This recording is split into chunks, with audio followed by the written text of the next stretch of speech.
Hey, Julie. Thanks for joining today. Hi, Paul. Thanks for having me on. Absolutely. Julie Wenger here. And we've met before. We've talked about podcasting in general. And one of the things we wanted to do is to jump on here, really talk about what that experience is. You thought about putting a podcast together, put some energy towards it. And I've talked to other people that have done it and asked me questions about it. I'm far from the world expert on podcasting, but I do love it and I enjoy it. So I believe these are fun conversations for people that might not know where to start, might not know where to think about it, or really not even know how to approach it. But thanks again for joining on here. My pleasure. I'm great to have a conversation. Yeah. You just soak up as much information as you're willing Yeah. to. Absolutely. So I think one of our conversations too, if I may jump back, we'll come back forward into it, is we talked about like subject matter. I think that's a great place to just start. Subject matter can be really tough. And I don't want to totally occupy the mic here, but I'll just rant for a second about it because I've reached out and consulted with all sorts of firms and individuals, and you get a lot of feedback, and you get feedback about niching down and being very specific and what's your ROI and what's your goal and I'm not going to lie to you, it's confusing. It's almost just, it's fatiguing because you're like, you don't want to get too narrowed down, but there's the understanding of you're too broad. You're not going to really, I don't want to say capture attention or capture a market. You're just too watered down and you're all over the place and you don't have enough clout. You're not the Rogans or the litany of other people who've really done, and then you can change and pivot. So I guess I'll ask you, in some of the things, did you have some different categories you were thinking of or work through some of those than not want them or? Yeah, I would say for the most part, my whole career has been focused on helping people, starting with social work. I right out of college, psych major, did social work for 2 years, and then got into Medicare fraud investigations, different type of helping people, helping bring down the bad doctors and hospitals. But for me, the most rewarding thing, whether it was recruiting, where I went to next, or sales, it's been all about helping people, elevating businesses. And so if I could bring those two things together to highlight businesses that are doing good, that are just genuinely caring about the people that they hire, that's where my main focus is, helping people overcome things maybe that they hear from other conversations like similar to ours. As a sales professional, I get to hear a lot of issues, business problems, and I always like to say they're usually solved with HR solutions, which is all people centric. Yeah, that's awesome. It's interesting because while you were saying that, there really is a resonance, and this might sound like a stretch, but I do really believe in sales because I've been in sales for at this point 30 years or whatever. There really is a sense of kind of a foundational level of truly helping. You really want to help solve a problem at some level. Maybe not everybody, but I think the people that are truly dedicated towards that sales process, there is a sense of compassion there, and you want to have some empathy or I guess while you're doing it, you have empathy with the person you're talking to be centric on that kind of that outlet, that goal, that whatever that general solution is, or if it's a very specific pain point. But I honestly, like in that arena, there is a lot to talk about when you talk about like podcasting specific. We'll just stay in the podcasting, but this conversation doesn't have to go there because it's really just as about messaging. It's about the communication. It's about a deliverance and connecting with, is it an audience or is it a community, and whatever that is. I really like the way you put that about as far as helping people in the sales arena. And it doesn't matter. It doesn't have to be the same industry that you carry on. That's just that general thought carries on. So I appreciate that. Yeah, absolutely. And for me, it's not necessarily about emerging trends or innovations. I'm not a big tech industry follower. I'm very active on LinkedIn, and I enjoy seeing what sparks a light in people. Sure. And sales for me it's not like just about winning. It's about learning and transitioning from having a certain mindset to elevating that and think, wow, I didn't think of that before. Sales is such a gross word, I think, in the business world, if you're not in it. I personally don't have a quote unquote salesperson title. So salespeople actually reach out to me online all the time trying to sell me on their solutions. For me, I'm an HR, HCM, which is human capital management consultant. And most Sure. folks think that I'm an HR manager and maybe I need recruiting resources. Maybe I need some kind of fancy AI technology to help with talent Sure, acquisition. sure. And I don't do any of those things, but our team does. The team that I'm selling, the services that I bring are, it's not just technology, it's people services. I think it's very interesting that I can see the light from both angles. Yeah, I think that I like the word consulting because I really do believe instead of the sales, you're right. People have a visceral reaction to the word sales. Mm. It's the quintessential up. Everybody uses the used car salesperson, that type of mentality where you feel like you're being taken or you feel like you're being told whatever you need to be told just to get through this. So you sign on the dotted line type of thing. And if I may, I'm going to digress really quick into that mindset. What's funny is that what I found over the years too is the people that are a little bit more standoffish or resistant to talking to a salesperson are the ones that sometimes, and this is going to be very generalistic, I'm probably going to get criticized for this, but are a little bit more susceptible to being sold to. So that they're not necessarily scared about talking to the salesperson. They're worried that they're just going to be, they're just like, okay, I'll just sign. The people that are truly comfortable or have no problem saying no, or yeah, let's talk about it. Let's come on in. That's some of the stuff I found. Like if I'm talking to somebody, I can tell if they're very closed off and guarded. Sometimes they're not guarded from me, they're guarded from themselves. Just a little introspective there thing that I've noticed in the sales arena anyways. I think it goes a few ways, right? The people that are hesitant to talk to you, I think number one is, are you going to waste my time? I think Sure. that's the main concern for a business owner or a C-suite executive is I'm allowing you to come into my office 30 minutes, 60 minutes, whether a virtual office or in person. What is it specifically that you're trying to sell me? Do I need it? So I think buyers that reach out to you are already aware of what they want. They've already done the research. They're smart, right? Yeah. So if someone's saying, yeah, let's have a conversation, I'd like to assume they did part of their research already. It's funny that people have no problem telling salespeople to go pound sand or no, I'm not interested, hanging up the phone. But yet, when it comes down to an actual decision that needs to be made, they're very hesitant to want to hurt feelings. Like Yeah. how I start most all my conversations on any sales call is, hey, take you through this process, decide if we're a good fit for you, you're a good fit for us. And at the end of the day, please don't be afraid to tell me no. Yeah. You may hurt my feelings just a little bit, but they will grow back.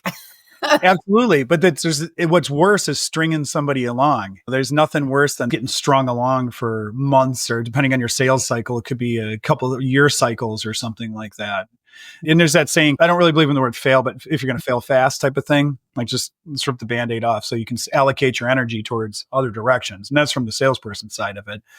But yeah, I think that there's a couple different things that you said too, where I do like that you dove into, I guess, being poignant. Is this something that I need or you want? Missing the mark, I think, is what I'm trying to get to. We get sold to all the time on LinkedIn, and it's stuff that I have no decision making arena in or don't care about or whatever it is. But at the same time, too, I understand the game. You have to reach out to a certain amount of people and just to have enough conversations into those sales dynamics, you follow up 12 times. There's all kind of the metrics and the things. But I guess too, the other side of that is having people come to you and then being more of a consultant, being more of a technical process person, being like, hey, this is what the experience is going to be. This is some of the solutions we've done for other people. And what is that? And you can get through to some of that. And then if they're interested going on, I think but a lot of people do miss the mark because they don't necessarily make it about the other person. They make it about them too. And that's actually to tie it back into, I don't want to keep tying everything back into podcasting. We can go on from that, but that's some of this stuff too. When you're doing podcasting or you're doing these communication points, people work with people they know. So these types of things are opportunities for you to be out there communicating. People understand what your communication style is, what you stand or what you believe or how you think or how you communicate, how you approach different perspectives. And those are some of the things where you can bridge the gap. And I think that's some of the stuff that drive people to want to do podcasting, because we want to accelerate our lives. We want to expand our lives. We want to supersize our existence. And at some level, in an esoteric way, I'd say we're always on a journey of self-mastery. and building those agendas along the way. And what does that look like? For me personally, I would just say from that communication, we'll come back where we left off, but I would just say is I'm not really fixed on subject matter or niching. And I just wanted to close that as well. I think that is a focus that people don't recognize in sales or being effective, because I've had experience in different industries. But the one thing I always felt I was trying to do is be effective for the person at the other side of the table or the phone or the email or whatever it is. Just be effective for that person. Period. End of story. Whatever the subject matter is, wherever the focus leads, whether I can help them or not, just being effective for that person. And I think that some of that stuff resonates. I believe it resonates. I agree. It's good salesperson talks less, listens more. The whole Sure. two Yeah. ears, one mouth for a reason. And sometimes you just gotta interview the customer. What is it that they need? Not listening just for your own specific industry, whatever you're trying to sell, because they'll tell you if you ask, right? Yeah. I always say the answer no is the second best answer to yes. Let's get down to it. And no does not mean no forever. No just means Yeah. no, not right Absolutely. now. Right. And it's all in how you take that rejection. That's a huge piece of the Great puzzle, point. right? How do you receive rejection? How do you overcome it? It's not just saying, I'm going to move on to the next one, or I'm going to call, email, send a LinkedIn message. But I do think using multiple sources of media to connect and not just reaching out to say, hey, are you ready for a conversation?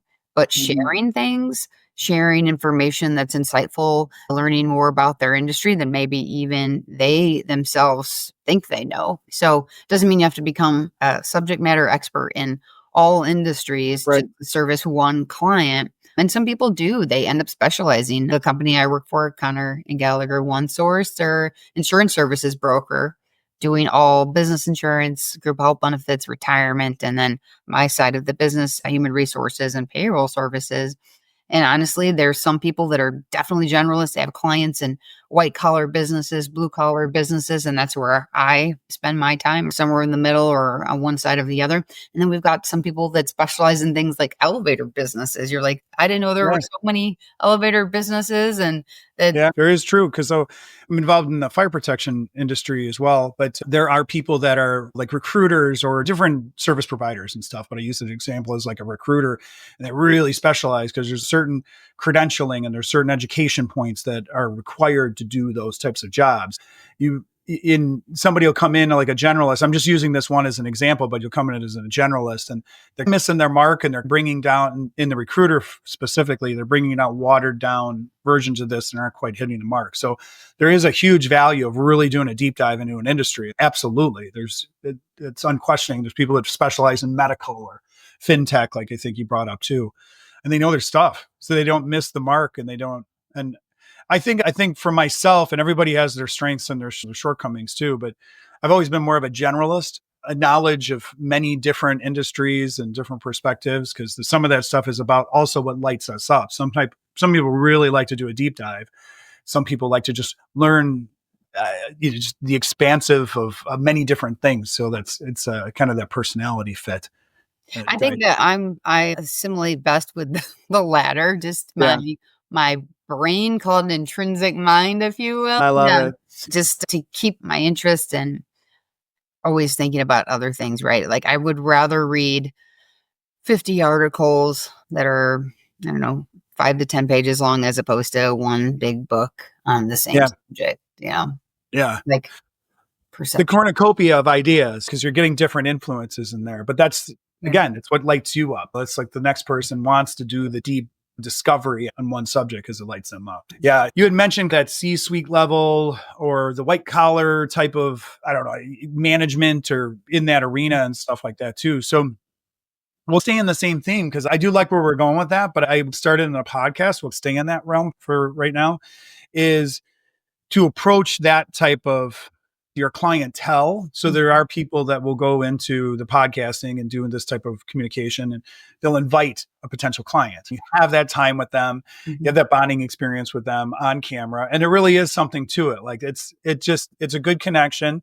you know that it's going to be recorded and aired, but you're still having a one-on-one communication and you're helping them to speak their message. So when you can help that next person on the line deliver something, there's an incredible value that you're bringing to them. And then I'd say on the other side of that, I guess we'll call it the challenge side of that, is how do you become interesting or helpful for that person and keep the energy up, keep the flow up, and keep the tempo up for them. You have to have good stewardship of being the podcast host, taking great care in that conversation to keep them going.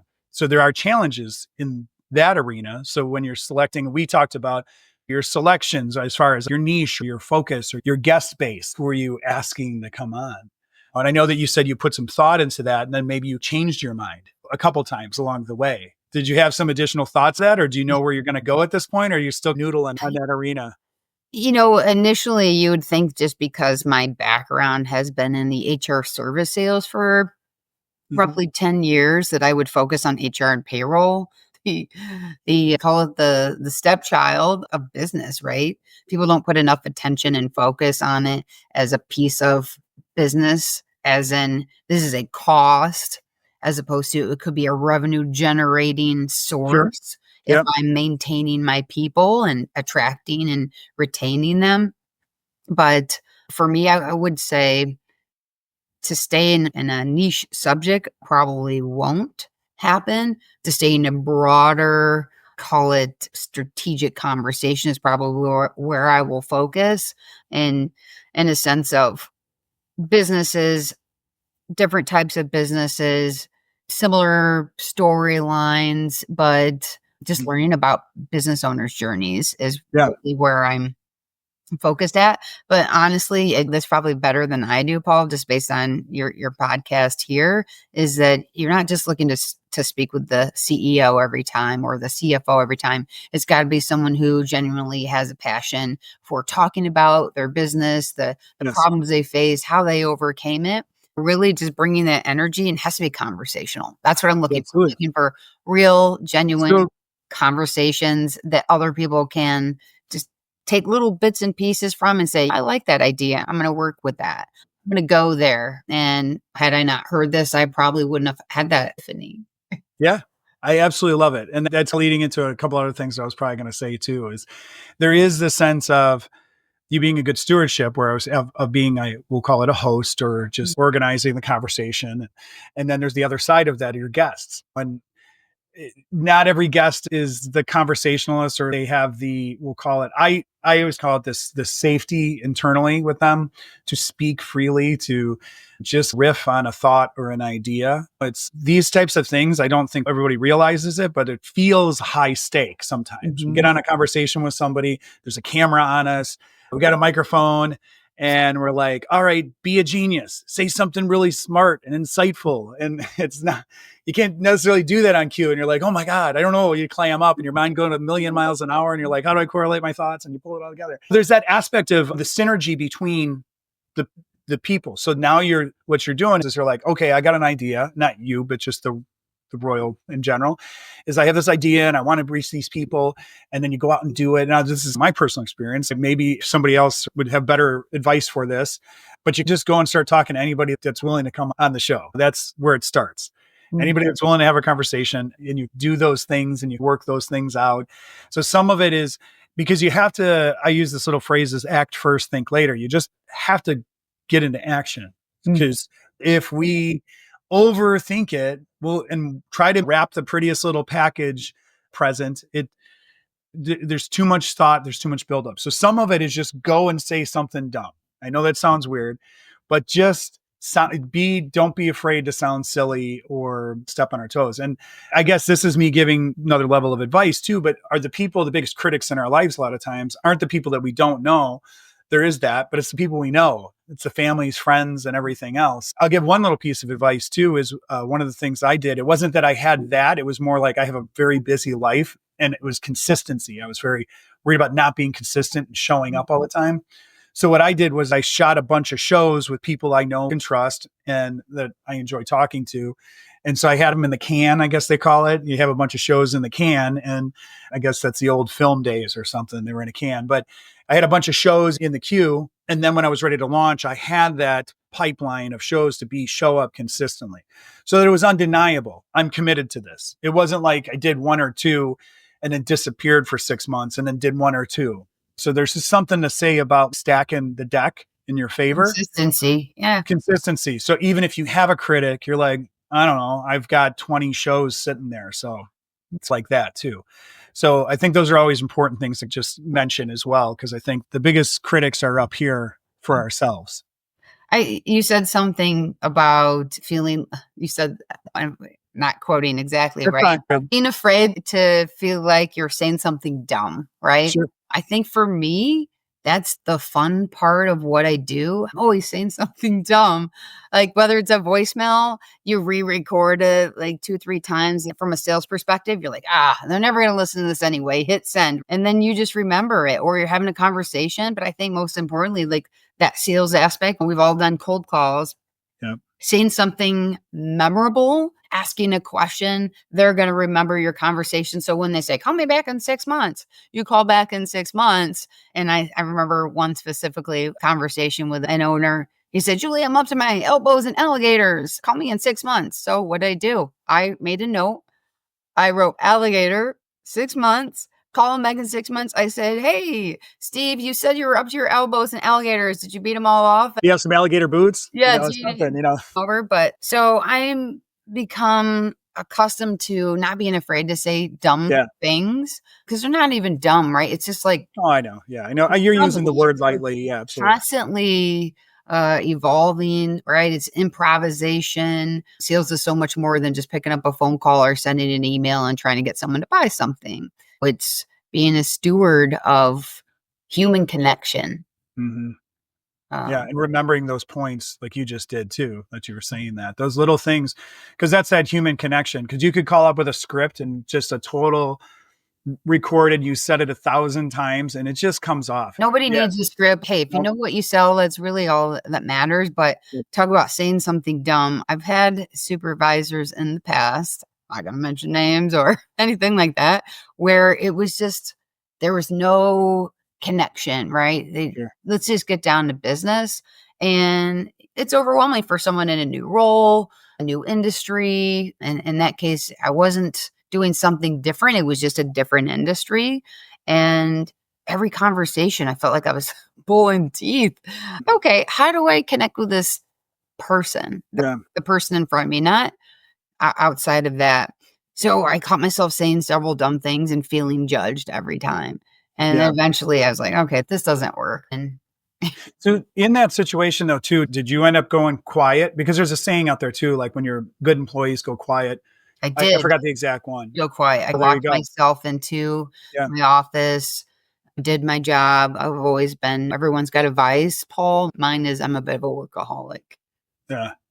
So but it's interesting too, not to dismiss what you said there. We'll bring that up again. But I was going to say is that people give up after a while when they after trying. And that's when too there's a term called psychological safety in a workplace. And I know it sounds like one of those really traumatic scenarios, but there really is something to be that safety, that vulnerability, the safety within that, to be silly, to be exploratory, to be adventurous.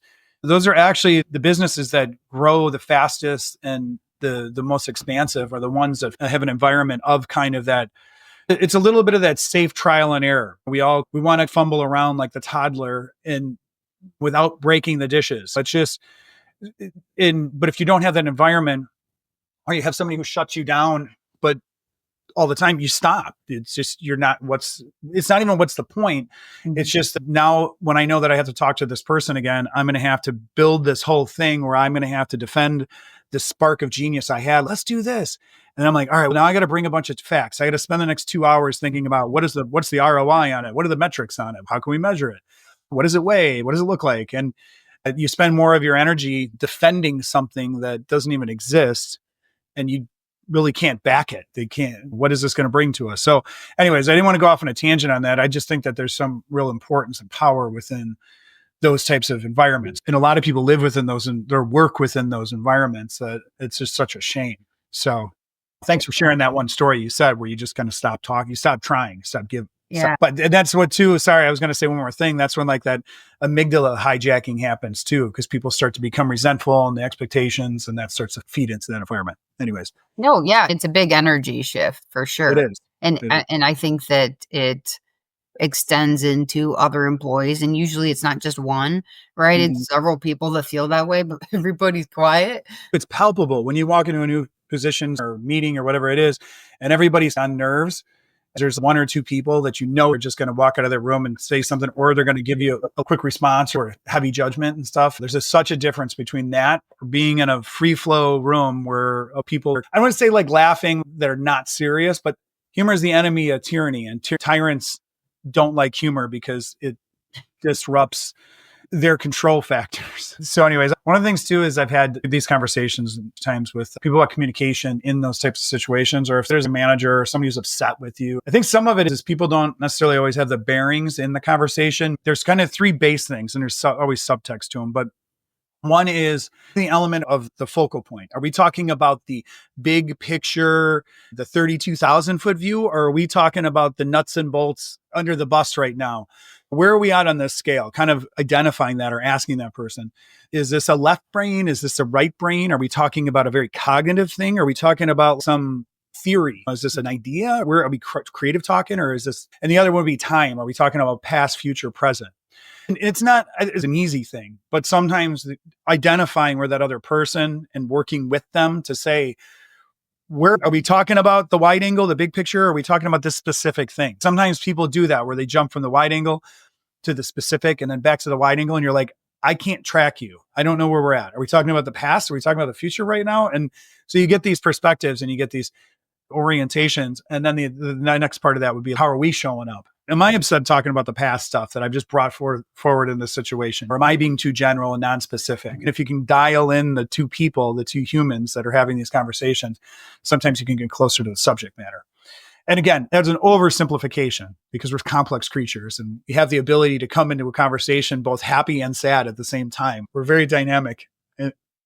I think for me, it's always about identifying, is the person in front of me abstract or linear thinker, right? Yeah, Linear as in point A, B, and C.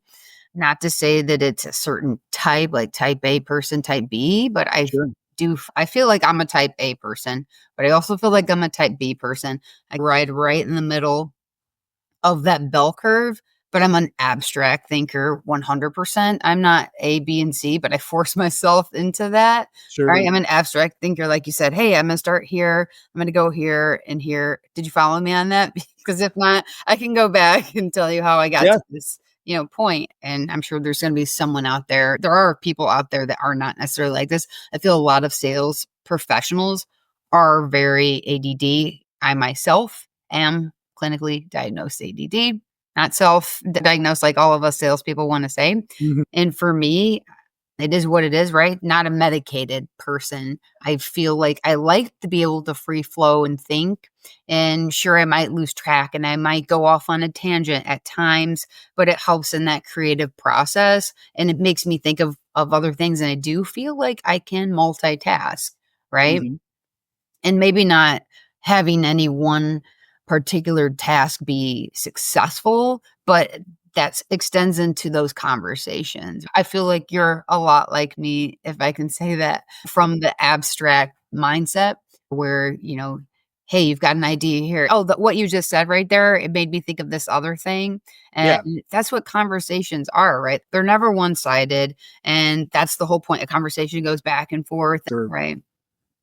Yeah, that's amazing. There was something you said there too, and now I lost my track on it because you had a really eloquent way of saying it. And I don't want to butcher, so I'll come back to that. I think.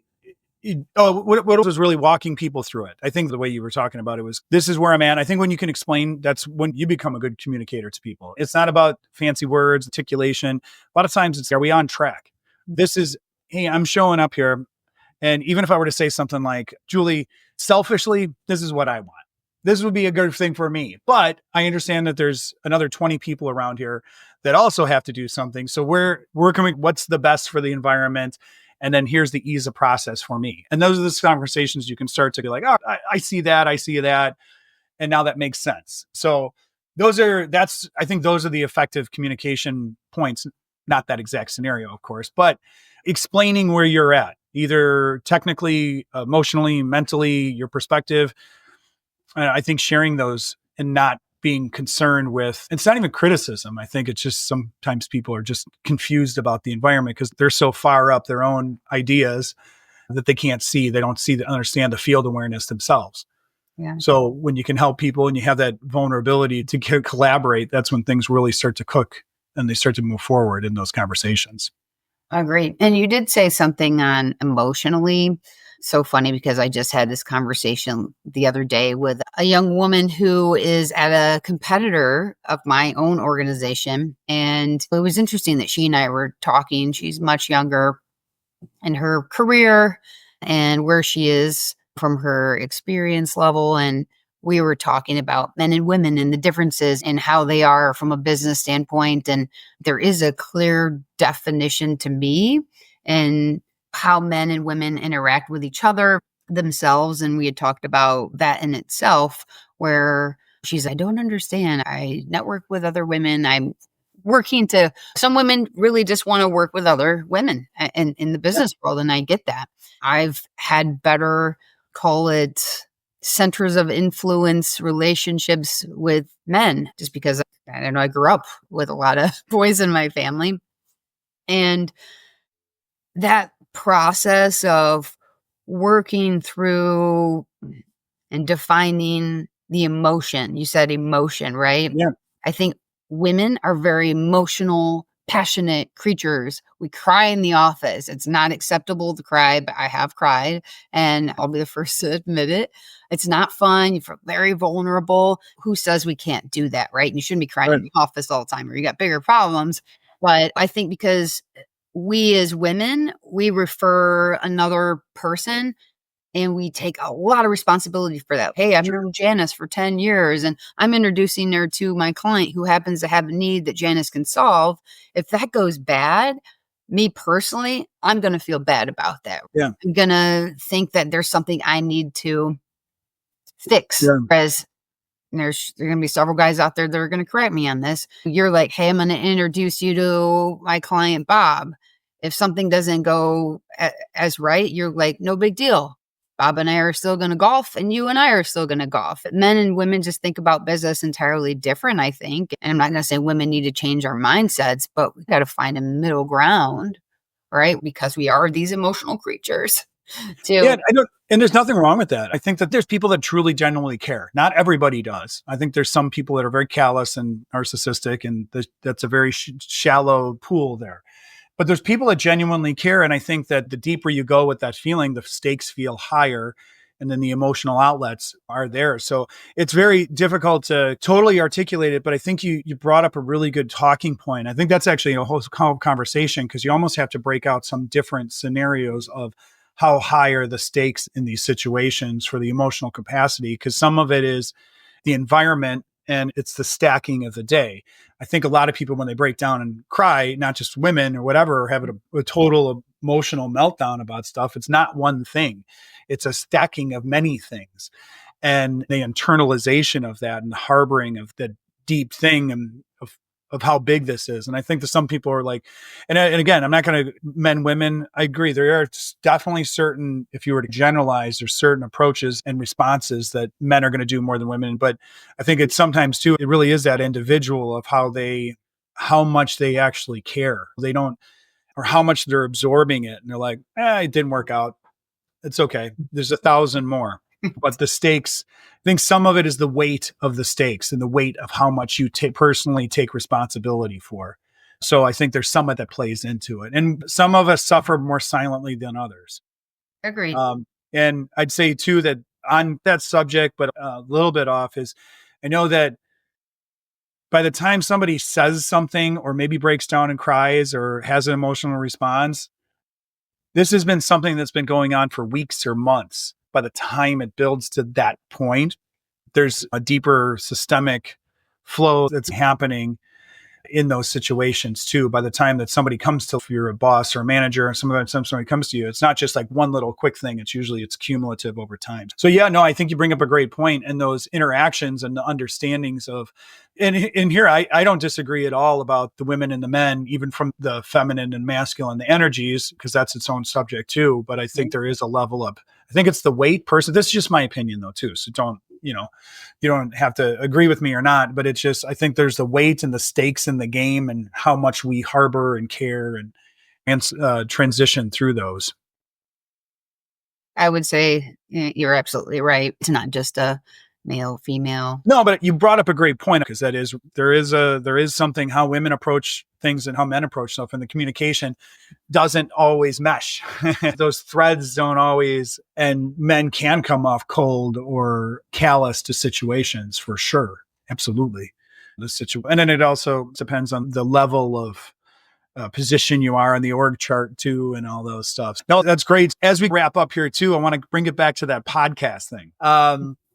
There's only like maybe one more thought I had on deciding. I don't want to say deciding, but as far as like determining where you go with the podcast, again, I'll just share my quick version of that is generalistic, having conversations and curating, being centric on having people that you want to talk to, you can talk to, that feel secure enough to share what their thoughts are.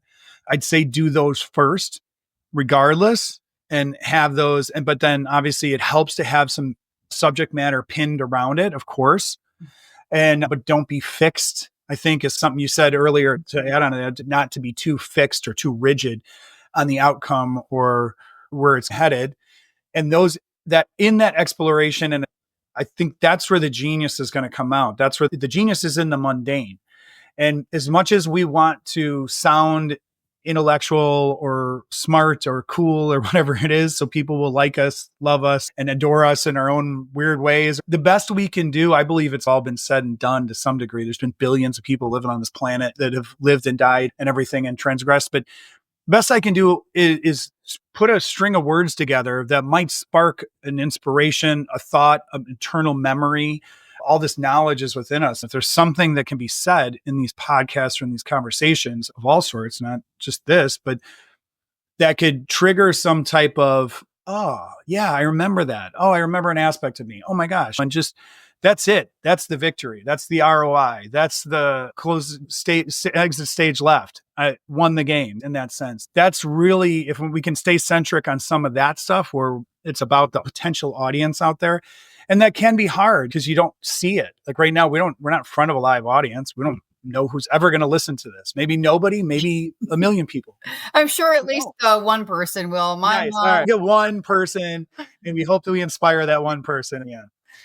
But no, that's honestly, if we can, whether it's one of us that inspire thousands or whatever people, or we inspire one person that then they take it and inspire many, and help in this journey of mastery and this journey of exploration into the back home, but be able to bring all the lessons of our life, new home and new turnaround. So for you, I'm not going to ask you like where you're going to go with the podcast, but I think, is it something that you do really feel like passionate about, and you really do feel like there's something in you that you want to share or help share? Yeah, I do feel like it is something that I'm going to do. It's just a matter of time, right? Time is like the most valuable resource that everyone is limited on. I've been researching how to best go about doing it. For me, it's not necessarily that I want to be on display. I hate the sound of my own voice. Like I would say 95% of everyone out there probably, but it's the value that I can create for my network, for my business community, and maybe others out there too, like you said, that can pick up something from those conversations. But I want it to be interview style 100%. Okay. Yeah, I like that. And some people are better at that. I don't really see myself as not a judgment thing, and I'm not getting down on it and stuff. I prefer the conversation than the interview. I mean interview, like it's a formalized interview. Let me be clear. No, I appreciate that. I actually envy it. Over time, I find myself wanting to be a little bit better of an interviewer than the conversationalist.